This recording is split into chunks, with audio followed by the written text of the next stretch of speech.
भिवंडी शहरात 24 तासासाठी पाणी पुरवठा बंद, पालिकेकडून पाणी जपून वापरण्याचं नागरिकांना आवाहन।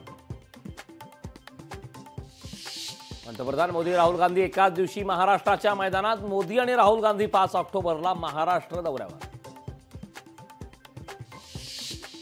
भाजप देशात दंगली घडवण्याचं काम करतायत, प्रणिती शिंदेंचा भाजपवर आरोप। तर 10 वर्षात दंगल कुठे झाली ते दाखवा, खासदार प्रणिती शिंदेंच्या आरोपाला भाजप आमदार सुभाष देशमुखांचं प्रत्युत्तर। पुण्यासह देशातील अनेक भागात सीबीआयची छापेमारी, पुण्यात केलेल्या कारवाईत सीबीआयकडून 10 जणांना अटक। आदिवासी समाजाच्या मागण्यांसाठीचं उपोषण स्थगित, उद्यापर्यंत उपोषण स्थगित करण्याचा निर्णय। उद्या कोर्टाच्या निर्णयानंतर आंदोलनाची पुढील दिशा ठरणार। आमदार बबनदादा शिंदे हाती तुतारी घेणार असल्याची सूत्रांची माहिती, राष्ट्रवादीच्या बबनदादा शिंदेंनी घेतली पवारांची भेट।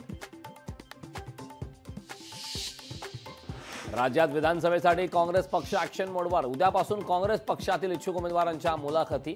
उद्यापासून 8 ऑक्टोबरपर्यंत मुलाखती घेतल्या जाणार। 5 ऑक्टोबरला आदित्य ठाकरे दापोली दौऱ्यावर, रत्नागिरी जिल्ह्यात शिवसेना उद्धव बाळासाहेब ठाकरे पक्षाने घेतला आढावा। केंद्रीय मंत्री अमित शहा उद्या नवी मुंबई दौऱ्यावर, कोकणातील मतदारसंघाचा घेणार आढावा। आमदार दिशांत सिद्दीकींचं वांद्रेमध्ये उपोषण आंदोलन, एसआरएच्या तोडक कारवाई विरोधात आंदोलन। भारतनगरमधील कारवाई विरोधात दिशांत सिद्दीकी आक्रमक।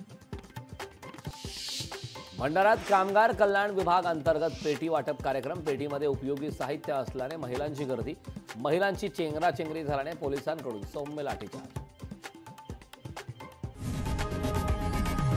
लोकशाही मराठी ऐका, पहा, जागरूक रहा।